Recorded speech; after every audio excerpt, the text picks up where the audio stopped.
안녕하십니까, 조정훈입니다. 제가 목 상태가 살짝 좋지 않아서 미리 양해 말씀드립니다. 총리님, 이틀째 고생이 많으십니다. 그리고 뒤에 외교부 장관님 고생이 많으십니다. 저는 국내 문제, 홍범도 장관 문제, 최상병 문제 다 중요하다고 생각하는데요. 그럼에도 불구하고 우리가 처해 있는 국제 환경이 녹록지 않다는 생각에 국제 문제를 좀 질문 드리도록 하겠습니다. 특히 양안 관계, 지금 대만과 중국 간의 관계가 긴장도가 매우 높아지고 있는 거 총리님 잘 아시죠? 아마 보셨을 수도 있는데 올해 1월 달에 미국 CSIS에서 중국의 대만 침공 시나리오 보고서라는 게 나왔습니다. 중국이 만약 대만을 침공하게 되면 어떤 일이 발생할지 자세히 써 있고요. 한국도 37번이나 언급되어 있습니다. 혹시 뒤에 계신 장관님 보고서 알고 계십니까? 네. 이래서 그런지 세계 많은 나라들은 중국에 관한, 대만에 관한 대책을 세우고 있습니다. 우리 자료 하나 띄워주실까요? 유사시에 어떻게 할지 미국, 일본, EU에서는 유사시 계획들을 이미 하나씩 짜고 있습니다. 총리님, 우리 대한민국의 입장에서 대만에 문제가 발생했을 때 우리가 원하든 원하지 않든 그런 가능성이 0은 아니죠. 이렇게 유사시에 문제가 발생했을 때 우리 대한민국 정부는 플랜이 있습니까?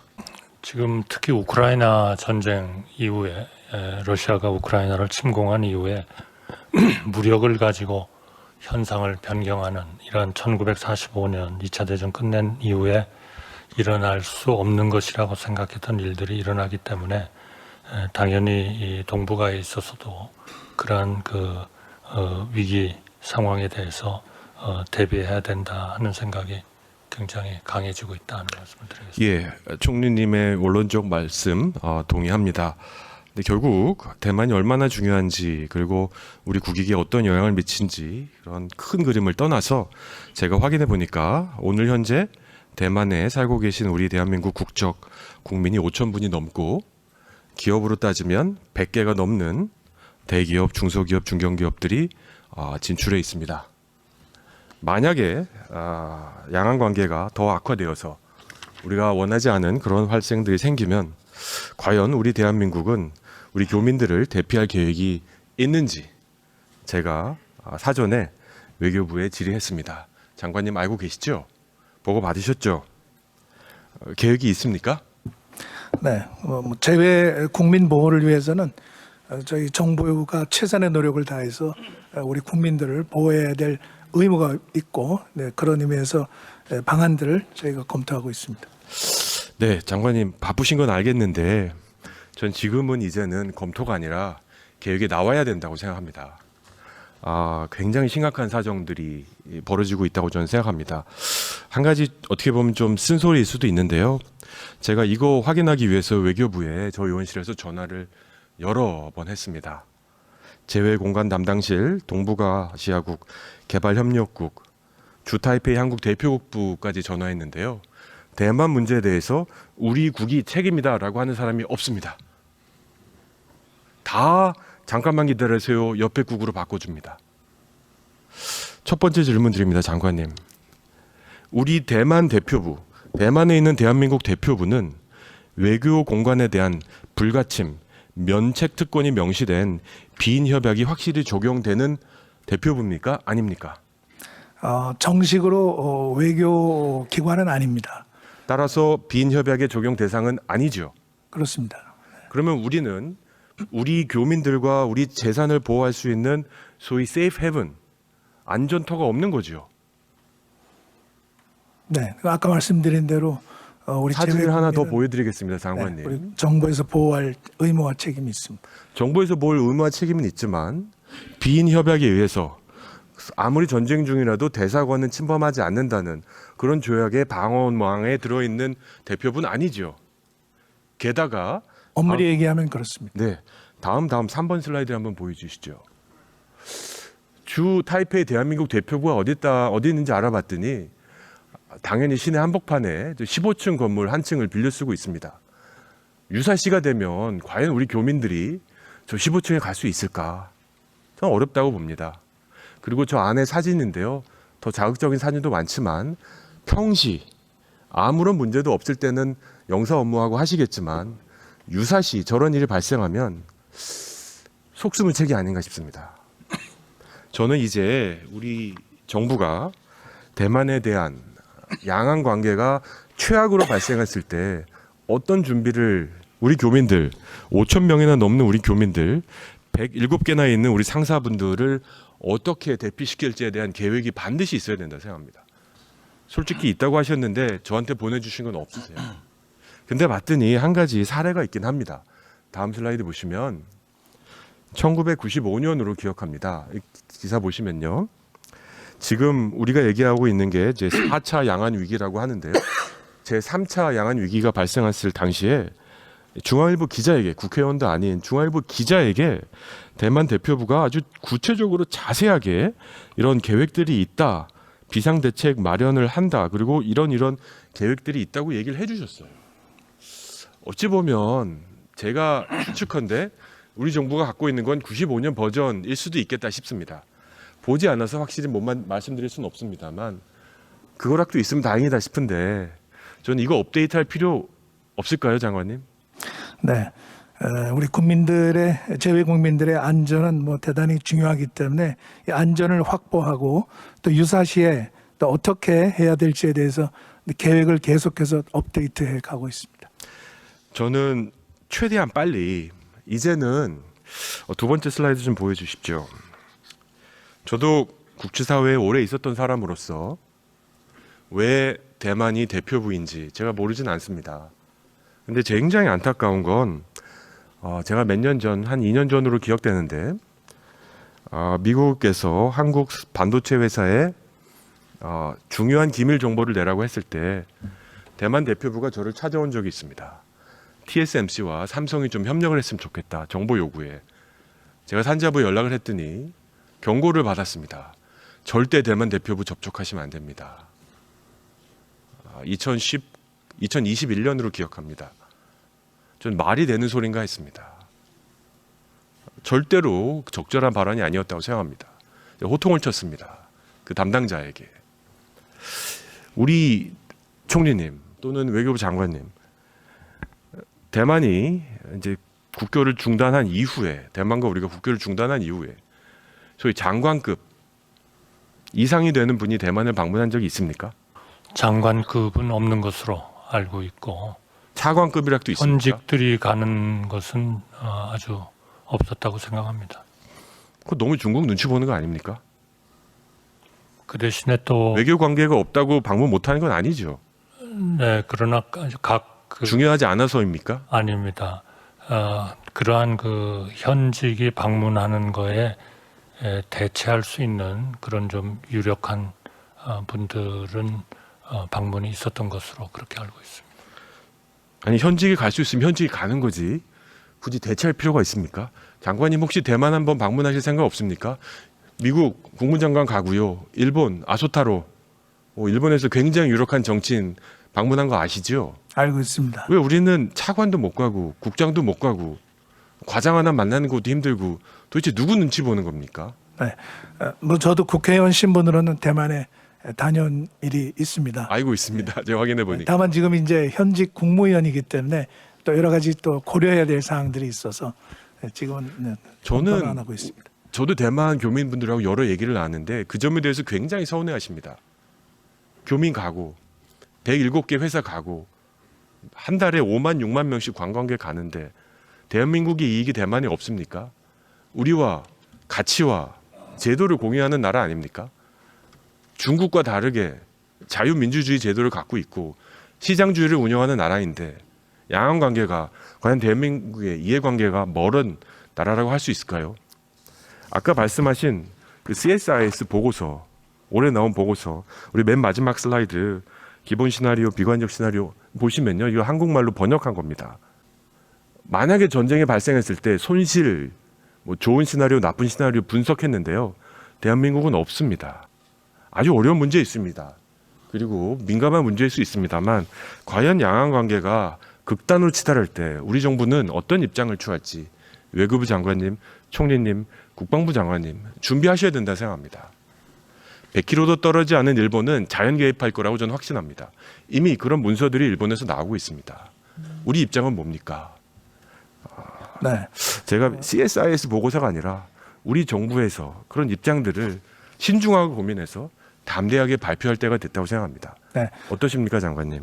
대만 그 해협의 평화와 안정은 우리 한반도 평화 안정에 대단히 중요합니다. 그렇기 때문에 지난번 한미일 정상들이 모였을 때도 이 문제에 대해서 그 성명을 발표한 것이 있습니다. 또 국제적인 관심과 우려가 있습니다. 그렇기 때문에 이 대만 해협의 평화와 안정을 위해서 또 이 국제사회가 또 많은 기여를 해야 하고 또 특히 우리 한반도의 경우에는 대만에서 문제가 일어나면은 한반도 안보가 바로 부정적으로 영향을 받기 때문에 우리의 안보를 우선적으로 지켜야 하는 또 그러한 그 상황이 생길 수 있습니다. 네, 혹시 대통령실에 나와 계십니까? 안보실장님 오늘 대통령 일정 때문에 혹시 누가 대표하고 계십니까? 정무수석입니다. 예, 저는요 우리 5천 명이 넘는 교민들, 100여 개가 넘는 기업들, 저는 불안해하고 있다고 확신합니다. 지금 미국과 일본 만일의 사태가 터졌을 때 미국과 일본 교민들은 그들 나름의 플랜으로 안전하게 빠져나오는데 우리 5천 명의 교민들이 볼모로 잡히는 상황이 온다면 이것은 대한민국의 국격과 대한민국의 우리가 얘기하는 선진국다운 형태는 아니지 않습니까? 가상의 일이지만 그런 일이 없어야 되겠죠. 그리고 오늘 좋은 말씀 저희들이 한번 다시 돌아볼 수 있는 기회라고 생각하고요. 대통령께서 얼마 전에 우리 수단 교민들 28명을 완벽하게 구출하는 일들을 직접 지휘를 하셨는데요. 전 세계 어디에 계시든지 간에 우리 교민의 생명과 재산은 굉장히 중요합니다. 그런 부분에 대해서 국가가 원칙을 가지고 잘 대처하도록 하겠습니다. 네, 한 가지만 말씀드리겠습니다. 아직까지 제가 접촉해본 5천 명 중에 몇 분의 교민 그 누구도 대한민국이 교민 탈출 계획을 갖고 있다. 그리고 유사시에 내가 어떻게 해야겠다고 통보받은 사람은 한 명도 없습니다. 아마 사실을 그런 걸 좀 가지고 알고 평상시에 최대한 빨리 계획을 좀 만들어 주시고 95년 계획을 좀 업데이트해 주시기를 부탁드립니다. 알겠습니다. 예. 제가 남은 시간은 성관위에 질의하도록 하겠습니다. 신냉전 질서가 이런 대만 대표부와 같은 외교 문제뿐만 아니라 국내 문제에도 침투하고 있다고 생각합니다. 제가 얼마 전에 캐나다를 갔었습니다. 우리 그 참전 기념비 관련해서 갔었는데요. 그 과정에서 굉장히 충격적인 얘기를 들었습니다. 중국에 의한 선거 개입으로 캐나다 정치권이 발칵 뒤집힌 거 알고 계십니까? 네, 뉴스에서 본 것 같습니다. 네, 국정원에 따르면 올해 상반기입니다. 공공 부분의 국제 해킹 조직의 사이버 공격이 하루에 137만 건입니다. 137만 건 하루에. 그리고 선관위도 있다고 국정원이 얘기했습니다. 알고 계십니까? 네, 알고 있습니다. 그럼 선관위는 올해 얼마나 많이 사이버 해킹 공격을 받으셨습니까? 지금 그 문제와 관련해서 국정원에서 저희 선관위에 나와서 그 보안 컨설팅 업무를 지금 시행하고 있습니다. 자세한 결과는 금년 하반기쯤 나올 것이라고 생각이 들고 있습니다. 저희들 입장에서는 이 국가 기관 산업에 해당한 것이니까 그리고 내년에 치러지는 국선에 대한 중요성을 잘 알고 있기 때문에 적극적으로 지금 협조하고 있는 상황이고 그를 통해서 만약 취약한 기반이 나타난다면 물질적으로나 인력이나 이런 것을 보강하는 방법을 취해서 최선을 다해서 그 해킹이라든지 이런 보안 문제에 힘쓰겠습니다. 최선을 다해서라는 표현 말고요. 정말 우리 국력을 총원을 다해서 이거 막으셔야 됩니다. 네. 지금 정치권 살벌한 거 보이시죠? 그래서 저도 내년에 네. 선거가 어떻게 결과가 나든지 해킹당한 흔적이 있고 중국과 북한이 우리 선거에 개입한 흔적이 조금이라도 있다. 그럼 대한민국 두 쪽 납니다. 네, 맞습니다. 선거에 대한 부정하는 세력이 반드시 나타납니다. 이거 어떻게 하실 겁니까? 그래서 제가 지금 제가 알고 있기로 최근까지 국정원이 도와주겠다고 하는데 선관위에서 필요 없다고 하셨다고 하는데 방금 컨설팅을 받고 계시다고. 네, 아닙니다. 하셔서. 지금 적극적으로 저희가 임하고 있고 네. 지금 의원님께서 우려하시는 바도 저도 알고 있기 때문에 정부에 대해서 2024년 예산 편성안에 대해서 적극적으로 예산을 증액해 주시라는 요청과 함께 인력 지원도 요청한 바 있습니다. 네, 알겠습니다. 제가 보니까 이 선거에 대한 개입이요, 사무총장님, 네. 단지 해킹뿐만이 아닌 것 같습니다. 캐나다에 갔을 때 캐나다 의원들하고 얘기를 나눴는데 그 조직된 그 뭐라 그럴까요? 집요함이 상당합니다. 자료를 한번 보실까요? 보시면 이건 뭐 캐나다 언론에서 공개된 내용입니다. 시스템 해킹하려는 의도와 함께 중국에서 캐나다에 유학하고 있는 중국 유학생들을 통해서 선거운동을 한 경향이 있습니다. 친중 의원들을 후보들을 당선시키기 위해서, 그리고 여론 조작까지 한 경향이 있습니다. 대한민국은 중국과 또 북한의 이런 선거 조작의 위험으로부터 완전히 청정지대입니까? 일각의 우려가 있다는 것도 알고 있고 그 아니요. 부분을 잘 살펴보고 있습니다. 사무총장님은 우려 뭐 이런 얘기 하실 위치가 아니에요. 사무총장님은 가능성이 있다 없다 그렇게 얘기해 주셔야지. 일각의 우려가 있다. 전제에서 지금 제도를 들여다보고 있습니다. 그럼 가능성이 있습니까? 오늘 이 시스템으로 선거하면 해킹당할 가능성, 선거 개입할 가능성이 있습니까? 아직까지는 전반적인 업무가 완전히 확실하게 파악되지 않은 상태라서 확답을 드릴 수는 없는데 위험성에 대해서는 인지하고 거기에 대비하려고 노력하고 있습니다. 가능성은 있다는 소리네요. 그렇다고 봐야 되는 것이 내년 총선에 임하는 자세가 아닌가 싶습니다. 자, 그럼 이걸 언제 인지하셨습니까? 지금 말씀하시는 이런 리스크가 있다는 것을. 총장으로서 이 임무를 맡겠다고 할 때부터 생각은 하고 있었습니다. 그게 언제실까요? 제가 이 7월 26일 날 취임했습니다. 올 7월 26일이요. 네, 그렇습니다. 예, 얼마 되지 않으셔서 제가 크게 얘기할 수는 없지만 저는 우리 대한민국 민주주의가 이렇게 한 발짝 한 발짝 나가는 이유는 지난 대선과 같이 치열했지만 그래도 미국처럼 선거 불복은 안 했습니다. 그것이 선관위가 갖고 있는 하나의 신뢰성에 국민들이 아직까지 믿었기 때문이라고 생각해요. 근데 저는 최근에 벌어진 여러 가지 일들, 저도 발언은 안 했지만 다 봤거든요. 불안불안합니다. 너무 불안불안합니다. 그리고 우리 국민들 선관위가 믿지 못하겠다라고 결론 내리시면요, 그다음부터 어떤 행동하실지 모를 것 같아요. 그리고 아무리 정치인으로 저도 그분들 막지 못할 것 같아요. 선관위가 이거는 빨간불이 켜주신 겁니다. 인지하고 있다고 하시니 다행이라고 생각합니다. 하지만 지금 국정원 도움 최대한 받으시고 우리나라 해킹 또는 사이버 보안 정말 세계 최고의 시스템을 한번 만들어 주셔서 어떻게 하루에 137만 건씩이나 우리 공공기관을 지금 해킹 시도하고 있지 않습니까? 선관위만큼은 뚫리지 않는다. 아무리 우리 민주주의 시스템을 욕하는 사람도 이 시스템만큼은 철저하다라는 그런 인상이 아니죠. 그런 데이터를 꼭 좀 만들어 주시기 바랍니다. 네. 그게 정말 돈의 문제라면 저는 단언컨대 여기 계신 예결위 49분 모두가 지지해 주실 거라 생각하는데, 만약 하나 내년 4월에 이런 이슈가 또 발생하면 선관위 진짜 다 집에 가셔야 됩니다. 이해하시죠? 네. 네, 알겠습니다. 발언을 마치도록 하겠습니다. 좋던 좋지 않던 우리 대한민국은 이제 국제사회의 큰 변화의 경랑에 올라탔습니다. 대만뿐이겠습니까? 우리 세계 질서가 더 이상 우리를 중립자로 서 있게 허용하지 않는다고 저는 생각합니다. 노르웨이가 70년의 중립국을 마치고 나토에 가입을 선언한 순간 전 전율을 느꼈습니다. 더 전율을 느낀 건 그 다음날 우리 정치권에서는 그 누구도 발언한 적이 없습니다. 이렇게 국제 질서는 엄중하게 변하고 있습니다.